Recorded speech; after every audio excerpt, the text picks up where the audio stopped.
হাসিনা বিরোধী জনরোষ সম্পর্কে ভারত জানত, কিন্তু তেমন কিছু করার ছিল না বললেন জয়শঙ্কর। ছাত্র জনতার অভ্যুত্থানে গত বছরের ৫ আগস্ট শেখ হাসিনার সরকার উৎখাত হওয়ার আগে তার বিরুদ্ধে বাংলাদেশে জনরোষ দানা বেঁধে ওঠার সম্পর্কে ভারত অবগত ছিল। ভারতের পররাষ্ট্রমন্ত্রী এস জয়শঙ্কর গতকাল শনিবার নয়াদিল্লিতে পররাষ্ট্র মন্ত্রণালয় বিষয়ক পরামর্শক কমিটির এক বৈঠকে একথা বলেন। জয়শঙ্কর পার্লামেন্টের সদস্যদের আরও বলেন, শেখ হাসিনাকে প্রভাবিত করার মতো যথেষ্ট ক্ষমতা না থাকায় তাকে শুধু পরামর্শ দেওয়া ছাড়া তেমন কিছু করার পরিস্থিতিতে ভারত ছিল না। দ্য হিন্দু জানতে পেরেছে, জয়শঙ্কর ইঙ্গিত দেন অন্যান্য প্রধান অংশীদারদের মতো ভারতও বাংলাদেশের ভেতরের উত্তাল পরিস্থিতি সম্পর্কে অবগত ছিল।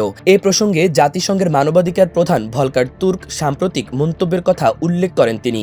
তুর্কের মন্তব্যে দাবি করা হয়, হাসিনা বিরোধী বিক্ষোভ চলাকালে নিরস্ত্র বিক্ষোভকারীদের সঙ্গে বিরোধে না জড়াতে বাংলাদেশ সেনাবাহিনীকে জাতিসংঘ সতর্ক করেছিল।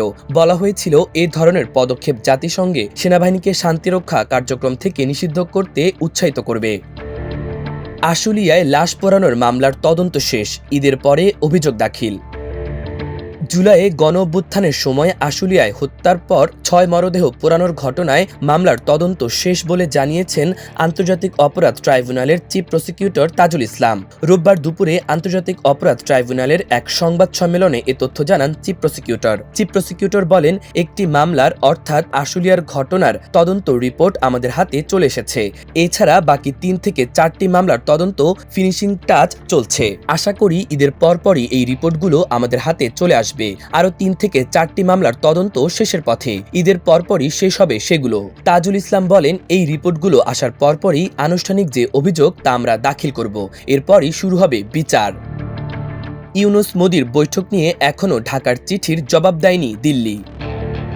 আগামী ২ থেকে ৪ এপ্রিল থাইল্যান্ডের ৬ষ্ঠ বে of Bengal initiative for multi sectoral technical and economic cooperation BIMSTEC শীর্ষ সম্মেলন অনুষ্ঠিত হবে। শীর্ষ সম্মেলনের ফাঁকে ভারতের প্রধানমন্ত্রী নরেন্দ্র মোদী ও অন্তর্বর্তী সরকারের প্রধান উপদেষ্টা অধ্যাপক ডক্টর মোহাম্মদ ইউনূসের মধ্যে বৈঠক আয়োজনে দিল্লিকে অনুরোধ করেছে ঢাকা। ইউনূস মোদী বৈঠক নিয়ে দিল্লি এখনও কোনো উত্তর দিয়েছে কিনা জানতে চাইলে রোববার বিকেলে পররাষ্ট্র মন্ত্রণালয় পররাষ্ট্র উপদেষ্টা মোহাম্মদ তৌহিদ হোসেন বলেন, না, কোনো উত্তর আসেনি। এ বৈঠকে যোগ দিতে আগামী ৩ এপ্রিল ব্যাংকক যাবেন প্রধান উপদেষ্টা, আর সম্মেলন শেষ করে ৪ এপ্রিল ঢাকায় ফেরার কথা রয়েছে তার। ঈদের ছুটি ৯ দিন। পবিত্র ঈদ উল ফিতর উপলক্ষে আগামী ৩ এপ্রিল বৃহস্পতিবার নির্বাহী আদেশে সরকারি ছুটি ঘোষণা করে প্রজ্ঞাপন জারি করা হয়েছে। পবিত্র ঈদ উপলক্ষে আগেই ৫ দিন টানা ছুটি ঘোষণা করেছিল সরকার, সেখানে এখন নির্বাহী আদেশে আরও ১ দিন ছুটি ঘোষণা করা হয়েছে। এর ফলে এবার ২৮ মার্চ থেকে আগামী ৫ এপ্রিল পর্যন্ত টানা ৯ দিন ছুটি পাচ্ছেন সরকারি কর্মকর্তা কর্মচারীরা। রোববার জনপ্রশাসন মন্ত্রণালয় থেকে এ প্রজ্ঞাপন জারি করা হয়। এবার আন্তর্জাতিক প্রসঙ্গ। কূটনৈতিক সম্পর্ক গভীর করতে একমত ইসলামাবাদ ও কাবুল। পাকিস্তান ও আফগানিস্তান পারস্পরিক বাণিজ্য, নিরাপত্তা এবং পাকিস্তানে বসবাসরত আফগান শরণার্থীদের মর্যাদা নিয়ে আলোচনা অব্যাহত রাখার প্রতিশ্রুতি দিয়েছে।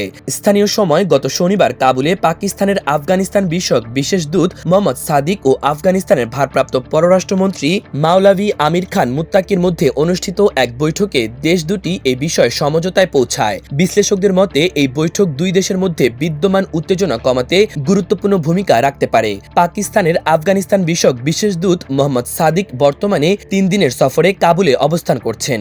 এই সফরের মূল লক্ষ্য হল নিরাপত্তা উদ্বেগের কারণে দুই দেশের উত্তেজনাপূর্ণ সম্পর্ক স্বাভাবিক করা ও কূটনৈতিক সংলাপ পুনরুজ্জীবিত করা। আফগান পররাষ্ট্র মন্ত্রণালয় এক বিবৃতিতে জানানো হয়, বৈঠকে উভয় পক্ষ দ্বিপক্ষীয় সমস্যা সমাধানে যৌথ সভা আয়োজন ও প্রতিনিধি দল বিনিময়ের ওপর গুরুত্বারোপ করেছে। বিশ্লেষকদের মতে এই আলোচনাগুলো পাকিস্তান আফগানিস্তানের মধ্যকার সম্পর্ক উন্নয়নে ইতিবাচক ভূমিকা রাখতে পারে। এবার খেলার খবর। নেইমারকে নিজেকে উৎসর্গ করতে হবে রোনালদো। এমনিতেই চোটপ্রবণ নেইমার জুনিয়র, তার ওপর ইনজুরি এখন যেন পেয়ে বসেছে ব্রাজিলিয়ান এই সুপারস্টারকে। ২০২২ কাতার বিশ্বকাপ থেকে চলছে এমনটা, কিন্তু চোট নেইমারের পিছু ছাড়ছে না যেন কিছুতেই। মাঝে বিরতি দিয়ে চোটের কাছে পরাস্ত হচ্ছেন বারবার। দীর্ঘ ১৬ মাস পর জাতীয় দলে ডাক পেয়েছিলেন, কিন্তু প্রিয় জন্মভূমির হয়ে মাঠে নামা হয়নি তারকা এ ফরওয়ার্ডের। ব্রাজিলের বিশ্বকাপ বাছাইয়ের দলে ডাক পেলেও শেষ পর্যন্ত ইনজুরির কাছে আত্মসমর্পণ করে ছিটকে গেছেন নেইমার।